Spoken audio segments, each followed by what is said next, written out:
ला ला ला ला ला ला ला, क्योंकि सेक्शंस के भी रूप बदलते हैं, नए नए कॉन्सेप्ट्स भी आते हैं, एक लिमिट जाती है, दूसरी आती है, बनती कहानी नई, अब ये एक्ट जानना जरूरी, अब ये एक्ट जानना है जरूरी. Hey folks, CA Rachna Ranade here. I hope you enjoyed the fun part that we did after a long time. I remember earlier we used to do such funny things in almost every single video, but we had stopped that for no reason. And today, me and my team, we were just discussing and we thought we should try and restart it. I hope you enjoyed that. And how many of you have watched Kyunki Saas Bhi Bahu Thi? Because I remember when I was in grade 10, that was the time when this serial used to be aired, and I have watched almost every single episode. Well, gone are those days. New act is here. Income tax act 2025 is here, and today we are going to talk about 7 key changes in this act that people like you and me should know. Especially I've talked about only those concepts which will be important for a salaried person or a person who has his or her own business, has a profession, maybe is trading in equities or in futures and options. So video is overall going to be extremely informative. Keep on watching the video till the end. With the new financial year starting, upgrading your skills is more important than ever for your income growth. This weekend, Outskill is hosting a free 2-day AI training that shows how AI is actually shaping the real world. It's a live 16-hour program happening this Saturday and Sunday from 10 a.m. to 7 p.m. And though it's valued at 10,000 rupees, you will get it absolutely free because you are a part of our community. In this 16-hour live interactive session, you will learn things like prompt engineering, no-code data analysis and reporting, and a lot more. Plus, you will learn how to build your own personal AI toolkit using 10 plus cutting-edge tools that are transforming industries, automate repetitive tasks, and increase your output in the same amount of time, and develop AI agents and tools that give you a strong competitive edge and improve your growth trajectory. Over 1 lakh professionals from 40 plus countries, including those in finance, consulting, marketing, and tech, have already joined this workshop. I am getting my entire team to attend this, and you should too. In a world where inflation keeps rising, upgrading your skills is the only way to stay ahead and grow faster. Seats are filling fast. Use the link in the description to book your spot, join the WhatsApp group for updates, and don't miss the 10 a.m. live session this Saturday. Let's start with the very first change. The act itself has changed. Originally, it was Income Tax Act 1961, and the new one is Income Tax Act 2025. Originally, it had 800 plus sections. The new one has 500 plus sections. Original one had 47 chapters. The new one has 23 chapters. Now, is it that the act has been changed just for fun sake? Answer is obviously no. Because like I told you, right, it was made back then in 1961, of course, based on the income tax rules. Some amendments keep on happening, but the structure itself is old, right? Now, to simplify it, to ensure that the overall legal disputes reduce, to ensure that the common man also kind of easily understands the language that is used, to ease compliance, to ensure that modern India's framework fits into this. These are multiple reasons because of which the entire Income Tax Act itself was revamped. And the most basic concept, the concept of PY and AY, which is pretty much confusing for especially non finance people, now that has finally been changed. Just to give you some example, earlier, let's say I'm talking about financial year 23-24. We used to call this as previous year 23-24, and assessment year used to be 24-25. For those who are like, what happened just now? It's okay, this one has gone. What is the new thing right now? New thing is the easiest thing. It's very logical to understand. What is the current financial year that we are into right now? Current financial year is financial year 26-27, and that is nothing but tax year 26-27. No PY, no AY, no nothing. Okay, only tax year. So I hope basic is clear why the act has changed. For simplicity, some concepts which were pretty tricky, they have been streamlined now. So that is the first change. Moving ahead with the second change now, which is about renumbering few sections, renumbering few forms. which are the ones that I'm going to tell you right now, which is again extremely important for salaried people, for professionals. These will be extremely important for you in your normal day-to-day things as well.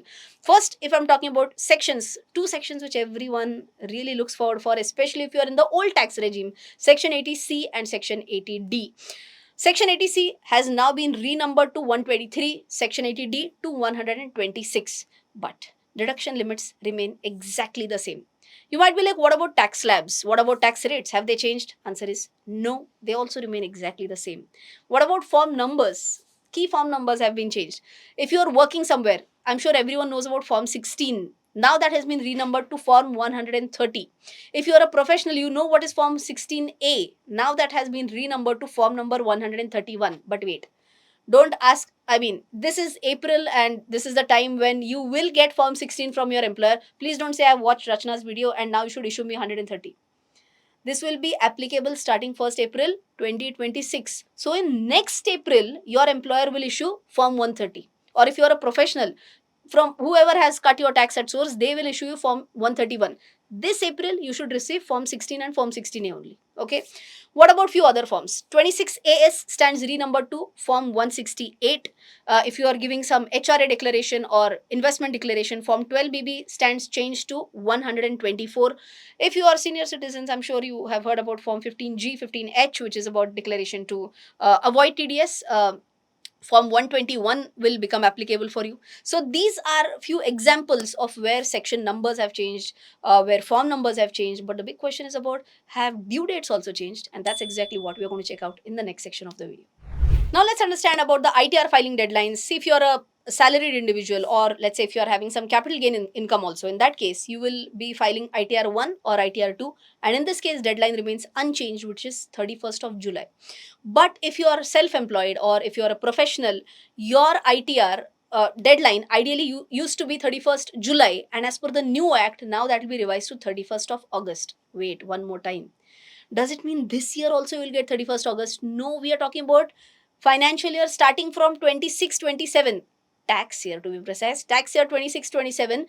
The new deadlines will be applicable for next year. Whatever deadlines you know right now, they are same for this year. Okay. So whenever you're going to file your income tax return for 25-26, all the old deadlines are applicable. Whatever revised deadlines I'm telling you, that will be applicable from 26-27.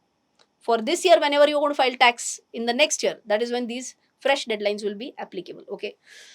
Fair enough. Now you have understood that for ITR 3 and 4, as per the new act, the deadline has been revised from 31st July to 31st of August. But what about revised return? Earlier, what used to happen is that your normal due date was 31st of July, correct? You used to get some additional months up to December to file a revised return. Typically, people would file revised return. Let's say they found some error. They remember that, oh, they have forgotten to disclose some income. In that case, they used to file revised return, and that was applicable till December. Okay.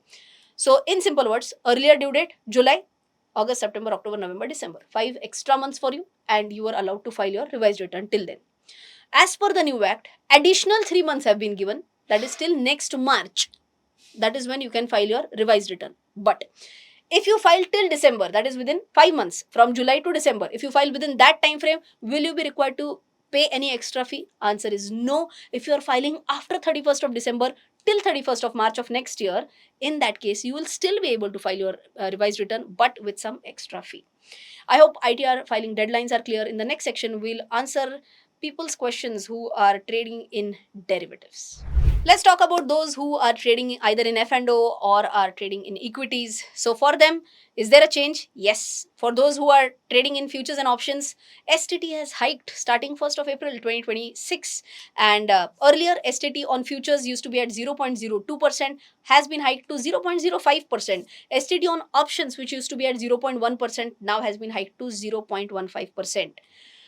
This is the change. What remains unchanged is that earlier also, income from futures, ideally income from futures and options, used to be treated as non-speculative business income.